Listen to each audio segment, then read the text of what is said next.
Furnishings for this program provided by Van Tassel's Fireside Furniture and Clock Gallery, 5000 Kilgore, Muncie, Indiana.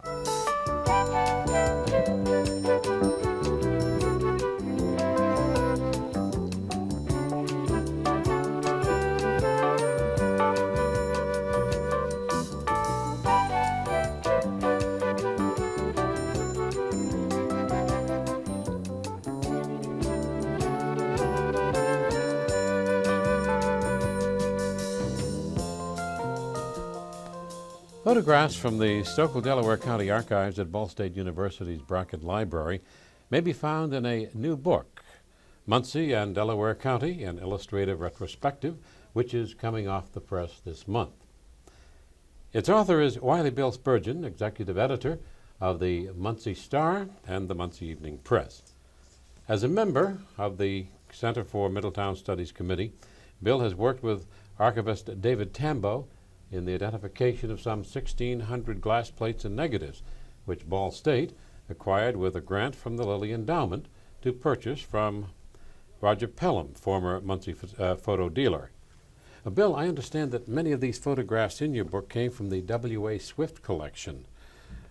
And I might ask you, who was W.A Swift? Well, William Arthur Swift was a commercial photographer in Muncie back in the 1920s and 1930s. He worked for several different organizations. He illustrated some Chamber of Commerce brochures. He worked for an engraving company at one time. He took pictures for the newspapers, although he wasn't employed there. And just sort of a general photographer, using at first glass negatives and then converting to film negatives after he'd been in the business for a little while. Did newspapers employ full-time photographers in those days? Not in a market the size of Muncie. Newspaper photography actually came of age in the late 20s and the early 30s in the larger metropolitan areas, and reproduction was such a problem in those days because the printing process was a very rapid one and a very rough one. In what context did you use the photographs that we're going to see? In the history of Muncie and Delaware County, of course the 1920s and 1930s were a fascinating time for a couple of reasons. One is the automobile was coming of age, particularly in the 20s with mass-produced cars, and the other is that the Linds, the anthropologists, sociologists from New York, were here in the 20s and 30s doing their studies of the community. So in looking at the pictures from the Swift era, you particularly see what the Linds saw. In fact, Ball State had an exhibition of these photographs earlier this year, sort of looking at the Muncie that the Linds would have seen through the eyes of Mr. Swift.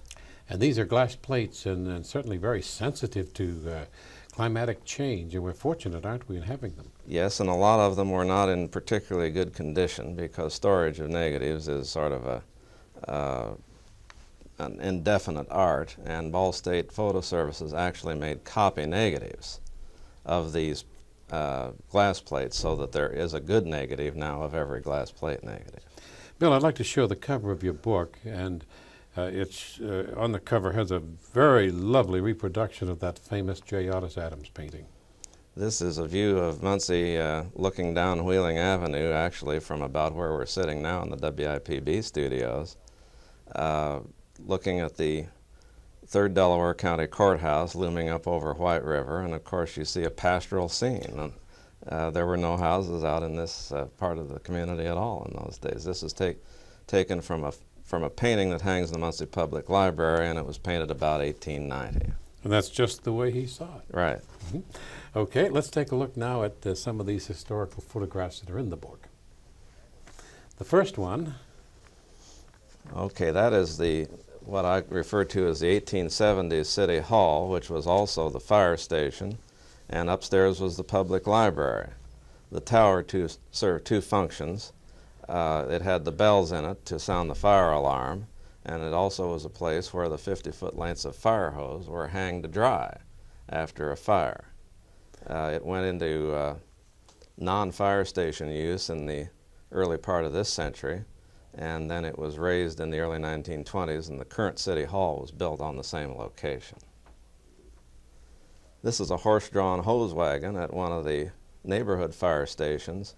This picture probably dates to the early 1900s. The building itself dates to about 1900, and it was at Council and Willard Streets. The fire department mechanized or motorized right before World War I, so this could have been any time up to, say, 1913 or 1914. This is James Boyce, who was referred to in his obituary as the father of industrial Muncie. He came here as a young man in the 1860s and ran a manufacturing business making flax bagging for farm use. And he was one of the people who helped talk the Ball brothers into moving their glass plant here in the 1880s, and actually worked with other industrial groups to bring their factories to Muncie at the time when cheap fuel was available in the form of natural gas. And he was the founder of the family that we currently know as A.E. Boyce? A.E. Boyce Company is a firm that was founded by his son. This is the James Boyce home, which stood on East Main Street in about the 900 block. Actually, Hackley Street cuts through that location now. It had electricity, it had indoor plumbing back in the 1870s when very few people had either one. A very prosperous merchant. He was very prosperous, and he was also innovative. He wanted Muncie to have electric lights, and he wanted Muncie to have city water and so on, and really campaigned for these things. One of the pushers and movers. Right. This is downtown Muncie at a little later date, probably again in the early 19-teens, looking north from Charles and Walnut Streets. The streetcar was, of course, a major mover of people in those days, and the building to your right is the Johnson Block, which was taken down about 15 years ago. And that's a diner, is it, to the left? Or? No, that is a sign on a store named Gumbiners, which was a clothing store. This is the street of, I believe, Albany, which would make it State Street in Albany, and it shows a mixture of automobiles and horse-drawn transportation. And this is from one of the Swift negatives, probably taken about 1923 or 1924, when he was photographing various places around the county.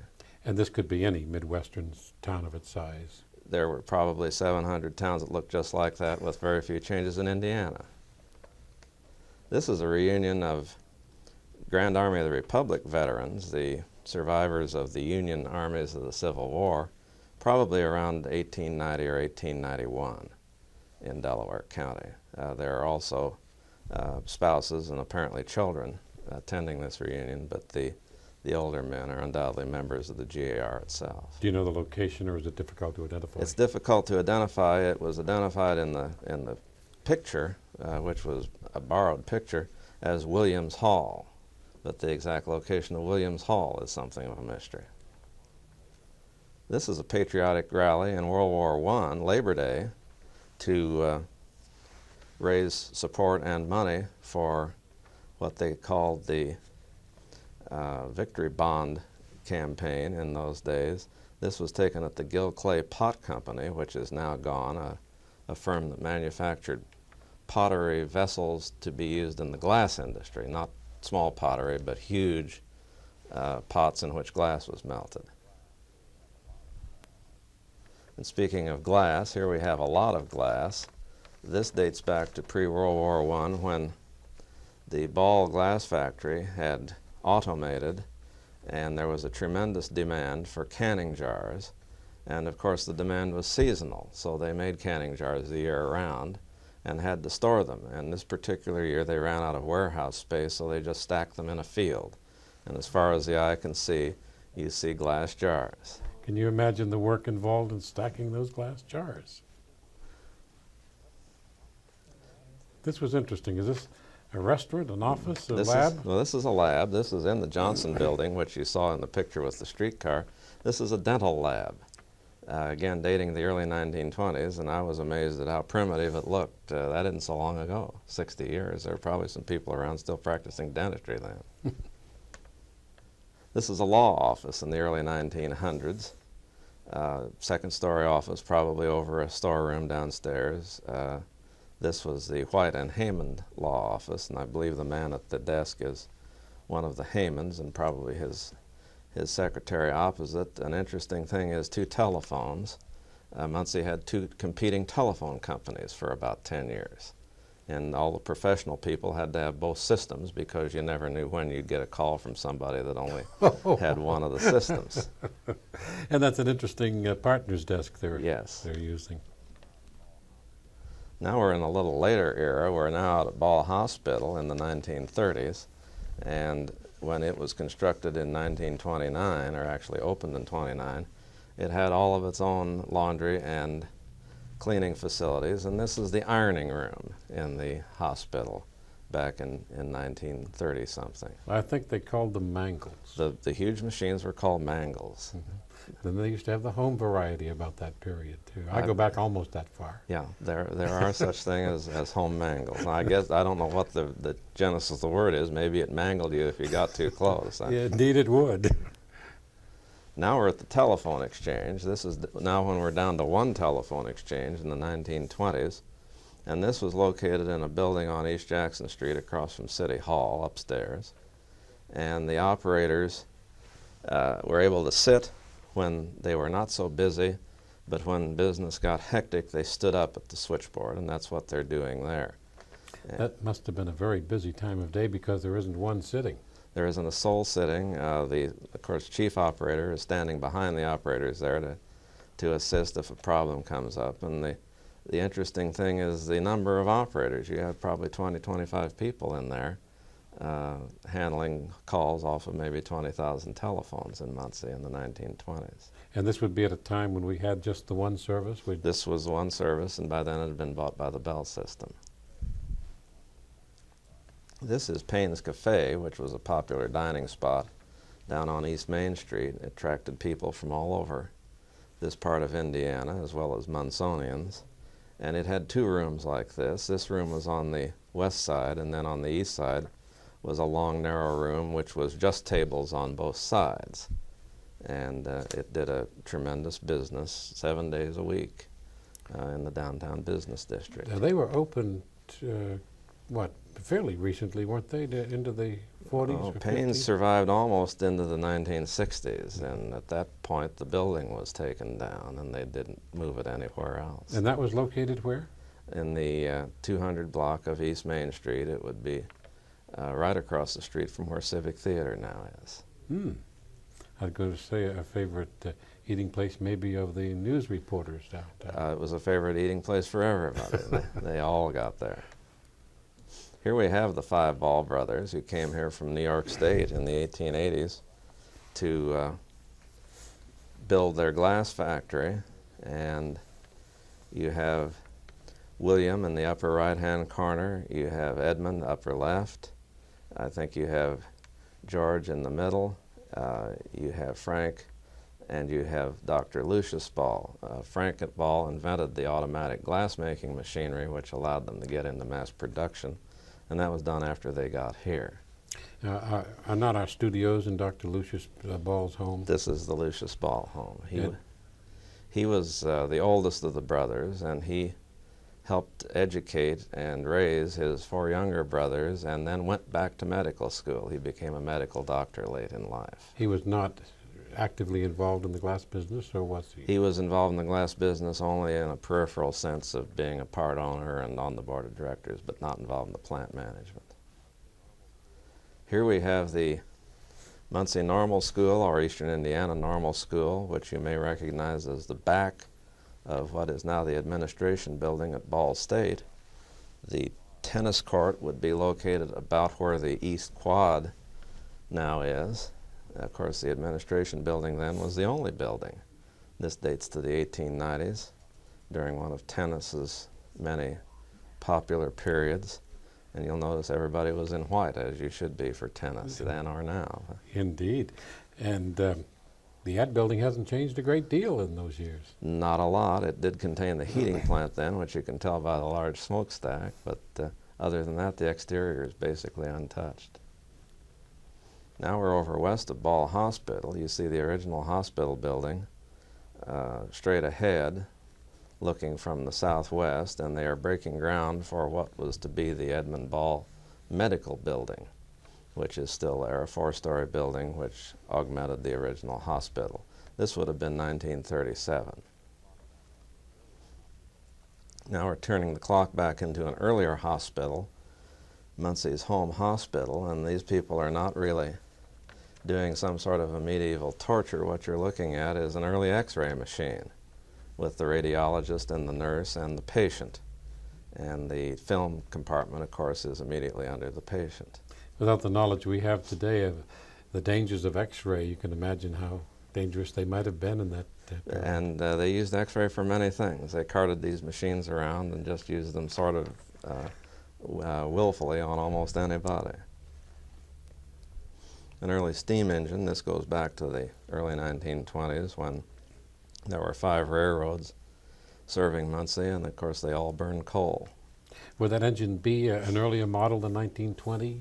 You're looking at a locomotive that was probably built around 1900, and this would appear to be one that was used just for switching use, and they sort of downgraded the older locomotives into that category. I know this is your area of interest and expertise, and I just wonder, what would be the life of a locomotive? Maybe 50 years. Most locomotives expired due to some accident, either derailment or collision or being knocked off the track by some exterior force, or carelessness insofar as overheating the boiler or something like that's concerned. Very few of them wore out. This is an early railroad station, and it still stands at the corner of Weiser and Vine Streets. This was a Cincinnati, Richmond, and Muncie station, built in 1903. It later was taken over by the Chesapeake and Ohio, and it still has the building, although it's used only for storage. But the Amtrak trains do stop at this station. Were depots ever social centers as such? Say in the winter with a big pot-bellied stove, did they come and talk and visit? Oh, there was a lot of that. Of course, this was past the pot-bellied stove. This had steam heat and indoor plumbing and all that. But not only were they a social center, but they were an entertainment center. There wasn't much to do. So you'd get in your whatever transportation you had, get your bicycle or walk over to the station, and that's where you met your neighbors and your friends and traded gossip and so on. And watched the visitors come and go. And watched who was coming and going. Nothing was secret. This is a railroad station that no longer exists, the PCC in St. L, or the Pennsylvania line. This station was at the corner of Madison and Race Streets. You are looking north along Madison Street in the flood of 1913, where waters of White River rose very high and caused a tremendous amount of damage and almost got into the downtown district. You can see people standing on the steps of the station. You wonder how they got there. Did they swim to get to the steps, or have they been in the station ever since the rains came? But was that the flood that almost devastated Logansport? And same flood. It was all over the central Midwest, and it practically put the Pennsylvania Railroad out of business. They had so much damage. This is Jack Reichert, who came here in the 1920s. He was an inventor. He invented appliances such as popcorn poppers and home cookers and things like that, and had a little manufacturing plant here. In 1949, there was a polio epidemic. This was before the days of vaccine. And the treatment for polio victims in those days was to go ahead and let them have polio, which you had no control over, and then put them in an iron lung to help them breathe. And iron lungs were in very short supply. There were something like 100 polio victims in Delaware County, and perhaps 2 iron lungs. So Mr. Reichert, being of innovative mind, took old oil drums and welded them together and put motors on them and windows in them and so on, and made a number of iron lungs, which he donated to the hospital. And he even got other manufacturers to do the same thing. I believe Delco Remy built some and Warner Gear built some. And that's one of them there in the background. Isn't that a great, little-noticed community effort? It is. It was rather unremarked at the time because everybody was so concerned with the polio epidemic itself. But it's really a remarkable thing to testify to somebody's ingenuity and willingness to put themselves out for something. Indeed, and the number of lives he must have saved with his drums. Lots of them. Mm-hmm. Bill, this aerial view intrigued me. Was it taken from a balloon, a plane, or a building? This was taken from a light plane, probably in the late 1930s or early 1940s, looking southwest in southeast Muncie. And in the foreground to your left, you have the Owens, Illinois glass plant, or the former Hemingway Glass Company. The center part of the picture is totally the Ball Brothers glass factories, with their warehouses up to the upper left. And this was when Ball Brothers was at its zenith in Muncie as a manufacturer of glass. So we're really looking at the intersection of Macedonia and 12th, thereabouts? Yes, the street that's in the foreground running from right to upper left is Macedonia, and the street from upper left to upper right is 12th Street or Memorial Drive. Showing as much as it does of the Ball operation, probably commissioned by them? I'm pretty sure it was, and it's from their archives.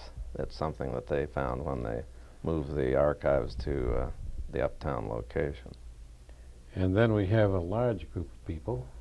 This is a reunion of a country school, and it was identified as the Boys of Nebo School.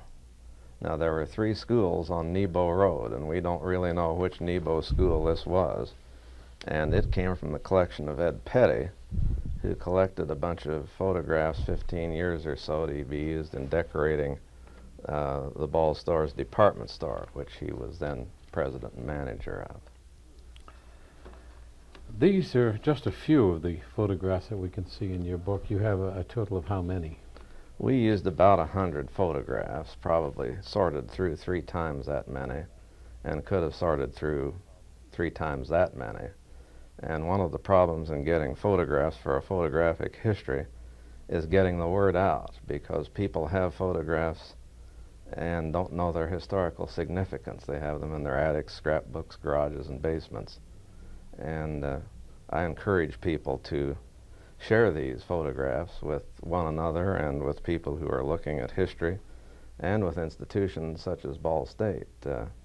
Ball State in its archives can always use more photographs of more representative ways of life in Muncie and Delaware County. And of course, we should urge people to identify photographs right on the back of them. And right away, because memory fades.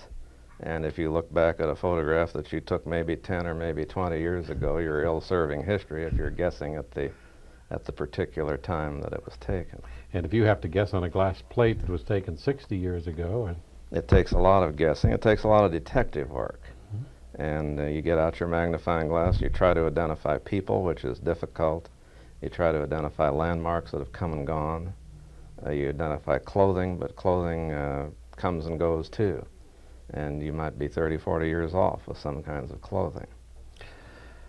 Bill, the materials in the Althea Stoeckel Delaware County archives are available for use by anyone, including Ball State University researchers and the general public. You worked extensively with Dave Tambo. You might tell us what is in the collection, what's available for use. There is a little bit of everything. There are lots of photographs, not just limited to the Swift collection, but others from before and after that. There are lots of original documents, such as the records that were taken out of the Delaware County Courthouse when it was taken down in 1966. There are lots of donated materials, such as high school diplomas, centennial programs, church rosters, lists of cemeteries, and that type of thing. Hurley Goodall, who's in the state legislature, has given some of his personal files to the archives, and these are all in the process of being indexed, if they are not already indexed, and cataloged so you can get at them. I was going to say that we did have a good supply of material on the black history of Muncie through the good offices of Hurley Goodall. Hurley Goodall did a history of the black community several years ago, and has continued to be interested in that, and I'm sure we'll hear from him again in that respect. We were talking before the program, and I was recalling in the 60s, before the old courthouse was torn down, seeing Althea Stoeckel, who of course has passed away, and for whom the archives are named, and whose dedication and work really has resulted in the archives, sitting up in the what is it, third floor, I guess? Well, it'd be the fourth floor, really, the attic, the courthouse attic. Sorting through these dusty, musty old records, and they were going to bulldoze them, I believe. Yes, the theory with old records in those days was to just take them to the attic, and presumably they would eventually go away, which they never did, and that's fortunate. And microfilming, of course, didn't come along until the 1940s in general use, and even the 1960s as far as Delaware County was concerned. So you have things like marriage records and court records and so on that were just taken up there and opened a door and thrown into a room very often. And this is what Dr. Stoeckel saved when the courthouse was taken down, and was assisted, of course, by our students. Takes a real dedicated historian to work as she did. And it takes just endless time. Yes, indeed. We'd like to draw attention once again to the cover of your book that's being published. And is this being published by the Delaware County Muncie Chamber of Commerce? Well, it was the idea sort of originated with the Chamber through Windsor Publication. And it's a general publishing house, and it is being distributed just generally through bookstores and so on. The Chamber is not actually promoting it or anything like that. They just assisted in getting it started. So it would be available there when it is published. I doubt if the Chamber will go into the book business, but bookstores certainly will have it around. We'll know about it. Well, thank you very much, and I know the community appreciates your dedication and historical accuracy and research in compiling the book. Well, history is an interesting and fun subject, and one of the interesting things about it is you're never finished. Thank you very much. Our guest has been Wiley Bill Spurgeon, executive editor, the Muncie Star and the Muncie Evening Press, and author of the new book, Muncie and Delaware County, an Illustrated Retrospective. Thank you for joining us. Have a good day.